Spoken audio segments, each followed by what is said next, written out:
Yeah. Any surprises? Does any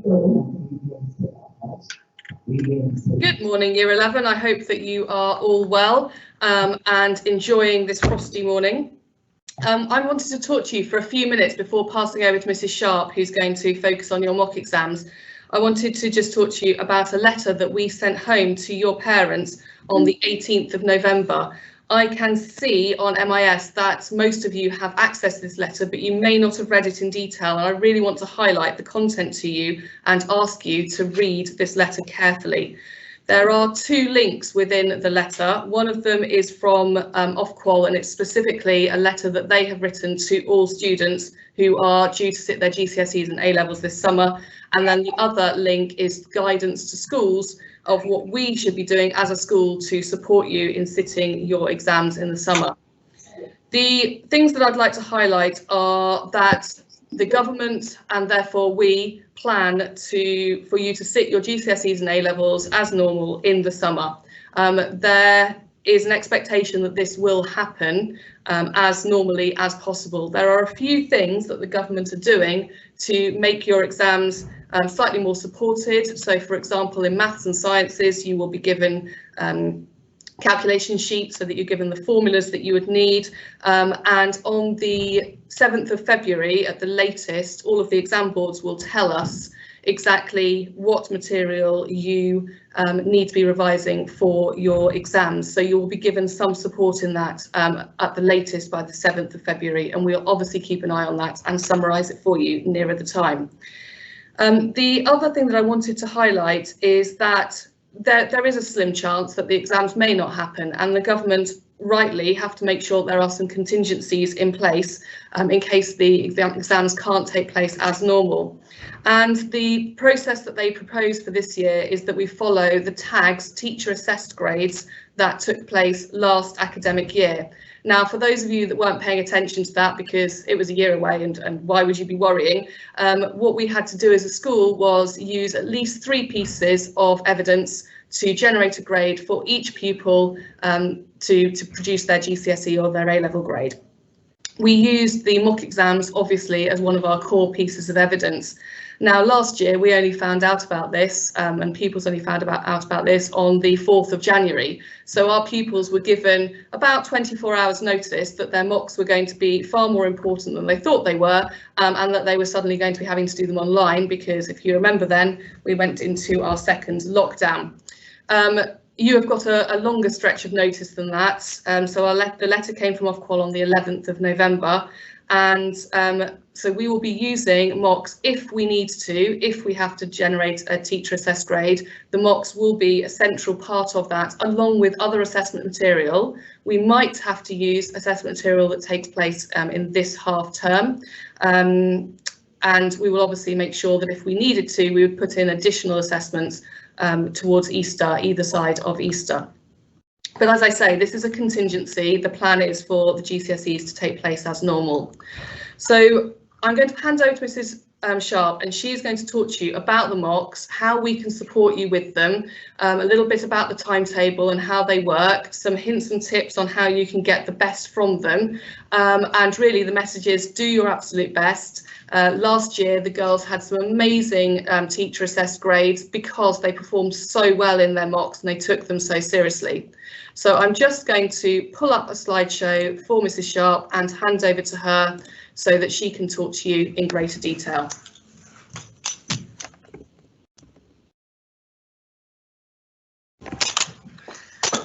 Good morning, Year 11. I'm sorry I'm not seeing you in person. I'm going to run through a few tips and procedures with you regarding the mocks.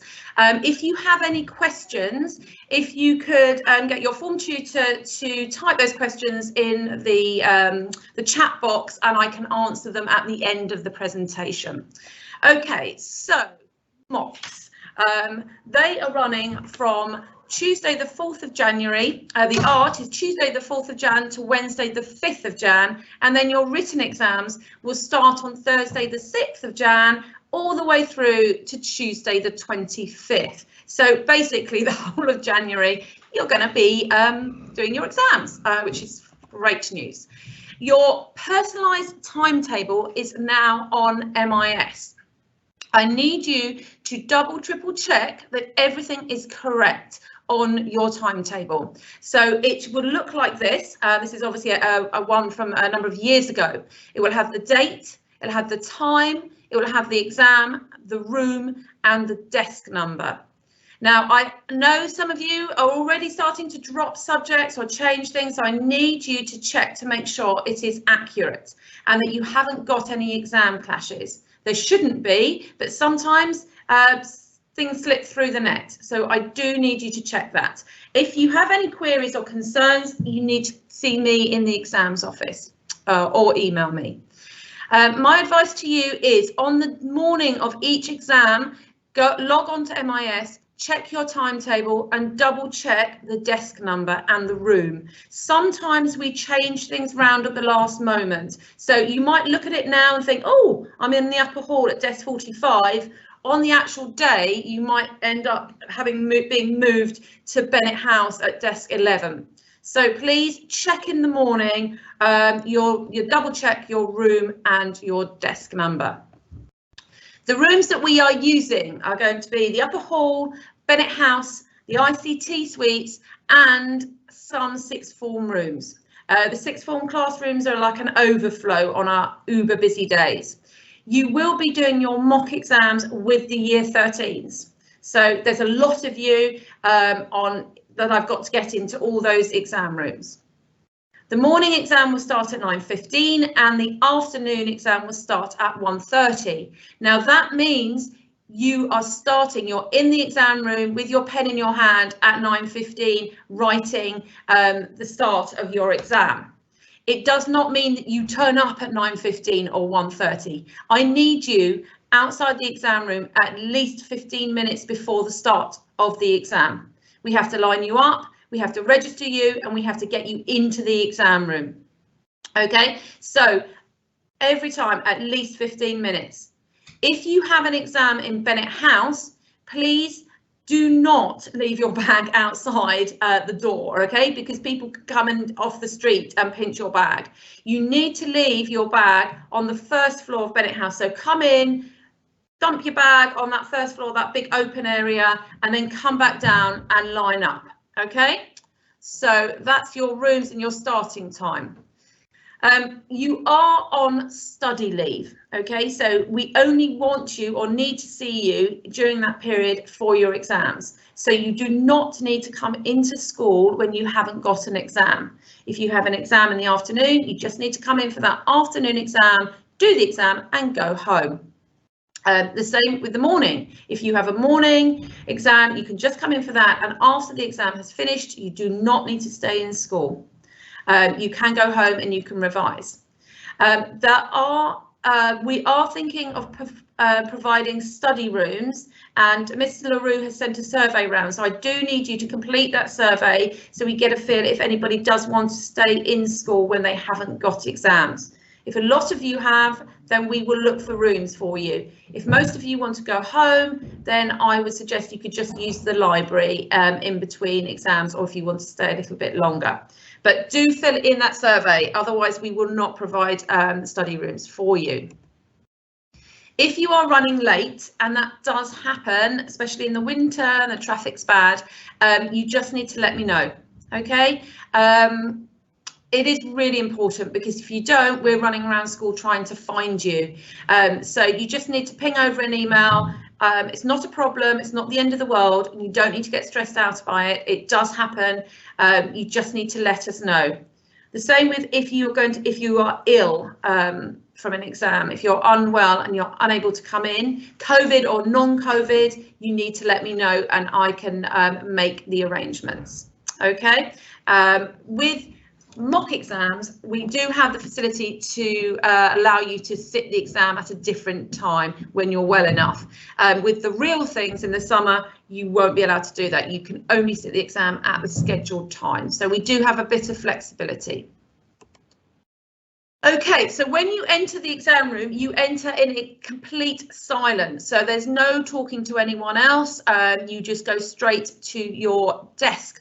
All the desks are numbered, and we will line you up in desk order. The only things allowed into the exam room will be your pencil case, a clear pencil case, please, water bottles without any labels, and absolutely no mobile phones at all or watches. You need to leave those outside the exam room in your bag. If you have them on you, you then need to hand it in to the invigilator. If you are found with a mobile phone on you, even if it is turned off, or a watch, a smartwatch, that is called an infringement of the examinations and it is classed as cheating. And moving on to my next slide, I want to talk to you about cheating because there is this very slim chance that we might have to use your mock papers as part of, if exams are cancelled, as part of the teacher assessment grades. If anyone is found cheating, I do have to report it to the exam board. So if it gets reported to the exam board, there's a very good chance you'll get 0 for that paper. So you need to be really wary of what you're taking into the exam room. So any bits of paper accidentally, or any writing on your arms, any phones, any watches are not allowed into that exam room. Okay, so we line you up in alphabetical order. The additional time candidates will be at the front and followed by the normal time candidates. Please look at your desk number. Okay, so if you are desk 1, then obviously you're the first one into the exam room. If you're desk 84, you're near the end. So when we're lining you up, think about where you are in that number order. For the upper hall and for Bennett House, if the weather is half decent, you will line up outside. If it is really bad, then you'll have to be inside. But it is cold, it is January, it will be cold. So if we're lining you up outside, we need to do it really quickly because we want to get you into that exam room. So if you are desk 100, do not be the first one by the door, you're at the back. Okay, like I said, no food is allowed into the exam room. The only drink you're allowed is a water bottle without a label on. Please, please, please remember to bring the correct equipment with you. If you're doing a maths exam or a science exam, the likelihood is you will need your calculator, you will need a ruler, you will need a rubber and a pencil. So think about the exams you're doing and bring the correct equipment with you. If not, you're delaying the start of the exam, and I have known the maths department not to give out spare calculators. So you could be putting yourself at a disadvantage. So think about the exam you're doing the next day and make sure you pack the correct equipment into your bag. You must sit at the correct desk. Now, you might be in the room with some year 13s sitting their A-level mocks. You certainly don't want to be sitting at doing a paper for an A-level maths paper. So it is important you sit at the correct desk with the correct paper. Our exams will be invigilated by what we call external invigilators. Now, they are a highly trained team of people who are employed to just be your invigilators. So they do take it very seriously, and they are there to support you during the time of the exam.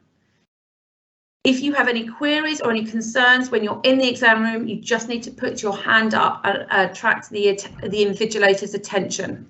Don't just get up and walk to the front or walk out of the exam room. Wait for them to come to you. So if you have any queries, concerns, you need to speak to them. They can't help you with the answers, but they can help you if you've got a wobbly desk or they need a window closed or something like that. So you do need to communicate with them. Do not communicate with anyone else in the exam room. So at the end of the exam, you're not allowed to leave the exam room until the exam has finished. If you have additional time, please use it. It has been given to you for a reason, so please use it. If you do not use it, you might lose it, so it is important. And when you do leave the exam room, can you make sure you leave in complete silence, because there could be other pupils doing their exams, still continuing with their exams. So be conscious of the people around you and just leave in complete silence. Right, okay, I have spoken for far too long. Do we have any questions? Can you see any questions come up?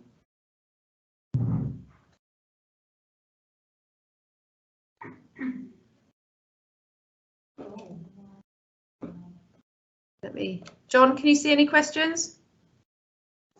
No questions. Okay, so you've either all fallen asleep or have told you absolutely everything you need to know. Okay, it is a lot of information to digest. Take it on board. If you have any queries or concerns, you wake up tomorrow and think, oh, I wish I'd asked this, do come and see me. I am based either in the exams office or over in the sixth form. You're more than welcome to pop in and ask me any questions, or you can email the exams office and we're happy to discuss anything with you. Okay? Okay, yeah, right. I'm going to hand you over to Mrs. Bird, who's going to talk about revision tips for you. How do I get rid of your presentation? I just and then go sharing screen.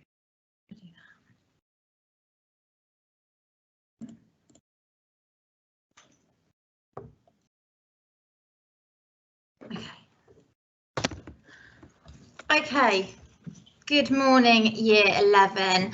So I'm going to talk to you a little bit about planning your revision over Christmas and during the mock period. Now, obviously it is Christmas, and the most important thing that I want to stress is that this is about finding a balance. It's not about sacrificing anything. It's about balance. Okay, so what I sent around a form the other day that most of you have filled in asking whether or not you would like a physical revision plan or a digital one.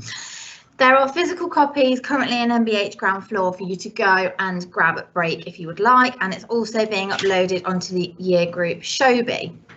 So when I talk to you about ordering it, planning it, I'm referring to you putting it on this plan that I've pre-made. Obviously, if you choose to do something different, that's absolutely fine.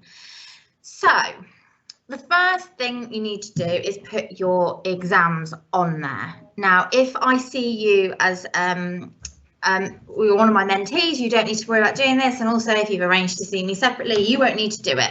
I'll do it for you.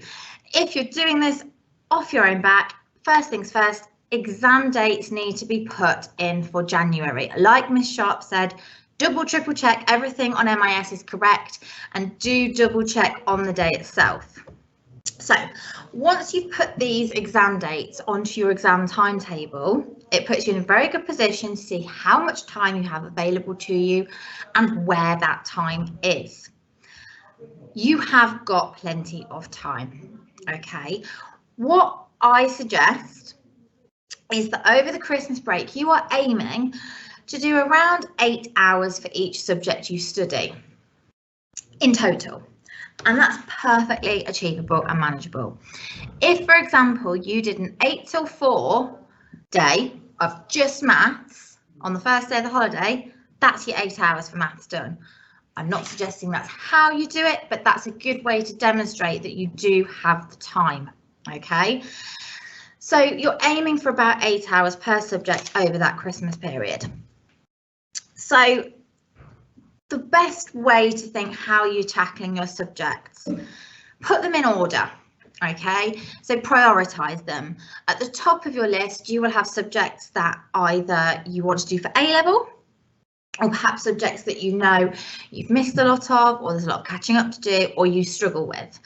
And then you're going to move down through your subjects to those less important, but still important at the bottom.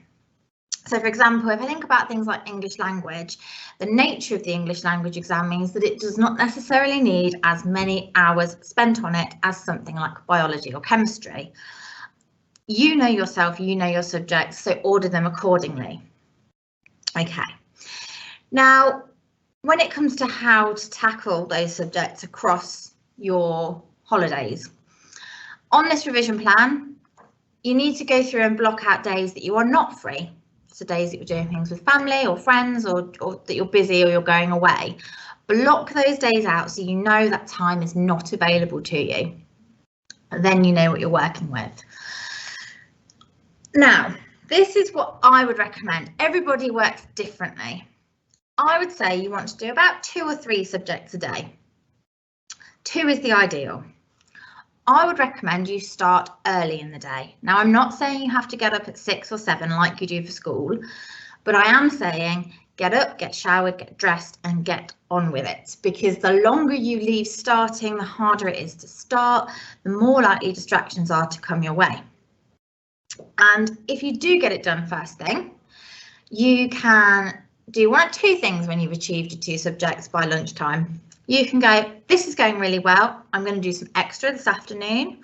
Or, and here I go back to my point about balance and not sacrifice, you can say, I had a really productive morning, really proud of myself for what I've done. I can allow myself to go and do something sociable or to just relax on the sofa and watch a Christmas film. But you know that when it boils down to it, you have already done productive revision.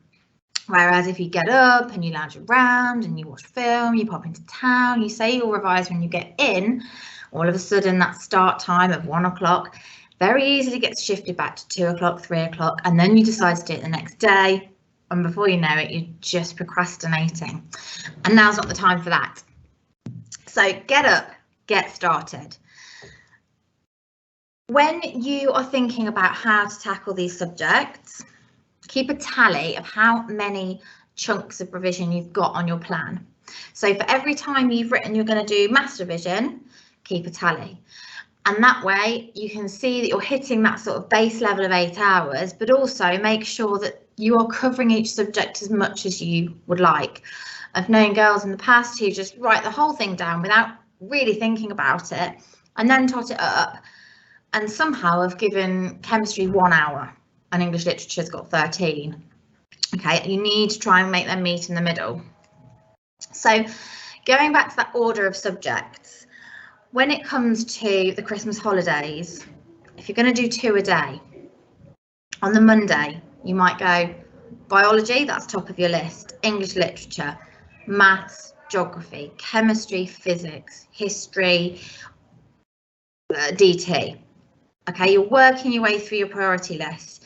And then when you've got that first run through of everything, just repeat it and keep repeating it until you get to the new year, at which point you want to shift your focus onto your imminent exam. Okay. Now, those of you that do art and therefore have your art exam to prepare for, make sure when you're putting in your chunks of revision that you get some time allocated to art early on in the Christmas holidays. Okay, because that way, if you find you need more time, you have the time. Don't decide you're going to start and look at art on the 29th of December when your exam's on the 4th. Okay, if you've already looked at it on like the 17th of December, then you've got time to prepare should you need it. Whereas if you get to the 29th and realise you've not got chalk and plaster of Paris and newspaper and all the things you need, you've got a very limited window in which to find that stuff and get that work done. You're giving yourself unnecessary stress. So if you do art, make sure you've got some art revision in early. Okay, so that's how you're going to plan out Christmas. When you get to the 1st of January, you're shifting your focus onto the first exam you've got than the second exam. Obviously, if you've not got biology paper 2 until the last week, you don't want to be revising that on the 3rd of January. Okay, you can revise that on the 10th of January. So it's just about being logical, and it's really simple to plan that. The night before a maths exam, you're going to do some maths. Okay, so the idea is that currently you should be building up to your Christmas revision with a little bit of sort of going through current topics or tests that you're doing in class after school, in your evenings and your weekend. So you're building up to Christmas. When you get to Christmas, you're going to do bigger, broader revision, looking back over sort of year 10 content and all of year 11 so far. You're going to look at all your topic lists and assess, you know, what am I confident in, what needs more time? And then again, once you get to that 1st of January, you're going to shift your focus and hone in on the specifics. Nobody's going to try and read the entire To Kill a Mockingbird the night before an English literature exam. And if you are, good luck to you. But what you can do the night before, key quotes, key characters, try and find multi-purpose quotes. So the closer you get to the exam, the more targeted your revision wants to be. So we're talking big, broad revision over Christmas, honing in towards the exam. Okay. So when it comes to sort of actually yourself sat at home getting the work done, how to make that positive. Know how you work. Know what your concentration span is capable of. Some people know half an hour tops is all they can do before they start and drift and get distracted. And as soon as you know how you work, plan and play to those strengths. Okay, there's no point saying I'm going to sit at my desk for 2 hours and do chemistry, because if that's not beneficial to the way that you work, then you're just going to get frustrated and tired and feel like it's not successful revision. Okay, if you've got an hour allocated for a subject and you know you revise for 20 minutes, do 20 minutes, take a 10-minute break, do another 20 minutes, take a 10-minute break. Okay, that's your hour. Of that hour, 40 minutes has been productive and 20 has been a break. Now that might seem like a lot of break compared to revision time, but it's the quality of it. It's far better to do that than power through for an hour, and actually after about 35 minutes you started to stop concentrating, you were looking at the page but nothing was going in. So just be aware at all points of how you are concentrating and you are working. Okay, with regards to distractions, okay, like I said, it's about balance, not sacrifice. You can talk to your friends, you can see your friends, do nice things, but obviously if you know that you have got a nice evening planned, use that as sort of the metaphorical carrot in front of the donkey to say, this is my treat. Okay, I'm going to sit and focus now because I'm doing this later. Hopefully all of your friends, whether they go to Surbiton or they go to a different school, are in a similar situation. So nobody should be like, why aren't you texting me back? Why haven't you opened your Snapchat? Because they should be doing the same thing as you. Okay, so hopefully there's going to be this sort of collective awareness of this is what we're doing. So try and leave your phone out of the room when you're working. Know that yes, your friends will message you, but you can respond to them later. And that is, it's not necessarily an easy habit to get into. We are quite addicted to phones and screens and that constant communication. But if you can crack it now, then you'll be in a much better position in the summer. Okay, so try it downstairs, try it, you know, give it to mum or dad. I know pupils in the past who have actually had mum or dad lock it in a cupboard so they can't get to it. If that's how addicted to your phone you are and that's what it takes, so be it. So it's about managing those distractions. It should be easy because it's all about balance. Now, one thing I would recommend is that at home, if you can, you separate the space in which you revise and the space in which you relax. So if you have got your desk in your bedroom, if you can work in an office or at the kitchen table or somewhere, do, because I find it's better to be able to then go to bed, chill in your room and switch off and not sort of see the revision and always be thinking about it. Have that clear divide between work and relaxation. If you can't do it and you do work in your room, just try and very much clear it away at the end of the day, leave it. If you can, revise at a desk, don't sit on your bed. Again, because if you're sat on your bed surrounded by stuff, it's very easy to just slowly sink into bed and put Netflix on instead, isn't it? So if you're sat at a desk, you're in that working frame of mind, far more beneficial. Okay, so ultimately, what it comes down to over Christmas is, do you know yourself? Do you know how you work? And one of the most important messages that I want to give you today is that that's all that matters. How do you work? Every year, GCSE students are more concerned than they should be with what their peers are doing. It does not matter if your friend says that they've been revising since August 2018 for their GCSEs, because that's great for them, but that's not you. Okay, what matters is what are you doing? Do you feel like you're doing enough? Do you know what you're doing? Do you know where you're starting? Okay, if someone says that they are, well, they've barely revised, they've not even read the set text, okay, don't, then think, oh, well, have I done too much? Have I done too little? There is no right or wrong. There is no one size fits all approach for revising for your exams. So as best you can, try and just quieten a little bit of that background noise that I know is starting to build throughout the year group. And it's natural that you're all going to talk about these things. Of course it is. And I'm not saying don't have these conversations. What I am saying is take them with a pinch of salt. Somebody says they're revising 6 hours a night after a day at school. Maybe they are, maybe they aren't. Who knows? But actually, are you happy with the topics that you're recapping in an evening? Are you happy with the level of notes you're producing? Are you happy with your exam technique? If you are, that's all that matters. It's how you answer the question that matters, not how someone in a different form answers their questions. Okay, so it's just really important to keep that perspective on things. I'm trying to not overload you with information, but also I want to get through as much as I can. Now, with regards to sort of revision techniques and anything more detailed, linking in with what I've said today, I'm going to be available on a Monday lunchtime. I'm going to make myself available in Mary Bennett ground floor.